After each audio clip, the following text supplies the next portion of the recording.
નમસ્કાર ખેડૂત મિત્રો, હું છું અંકિત રતનપરા, કેજીએન લાઈફટેક કંપનીમાંથી આવું છું. આપણે ધાવા ગામની અંદર દિલીપભાઈ સુતરિયાની વાડી આવેલા છીએ, જે લસણની અંદર આ ખેડૂતભાઈ રાઇઝોકિંગ નામની પ્રોડક્ટ વાપરેલી છે.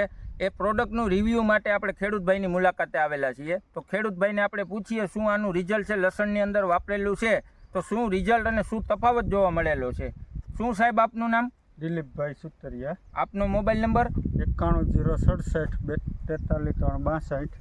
તો આ રાઇઝોકિંગ પ્રોડક્ટ તમે ક્યાંથી ખરીદી કરેલી છે? આપણે તાલાળા ભારત એગ્રોમાંથી ખરીદી કરેલી છે, અને ભારત એગ્રોવાળાએ મને કીધેલું કે આ એક ફેરી તમે ટ્રાય કરો, એનું રિઝલ્ટ બહુ સારું આવે છે. અને મેં ટ્રાય કરી, મને એમાં રિઝલ્ટમાં ફેર દેખાણો છે. એટલે તમામ ખેડૂત ભાઈઓને નમ્ર વિનંતી કે રાઇઝોકિંગનો ઉપયોગ કરજો. આ લસણની અંદર તમે ખુશ છો આ પ્રોડક્ટ વાપરીને? આ પ્રોડક્ટ વાપરીને ખુશ છું. લસણમાં મને ફેર દેખાય છે.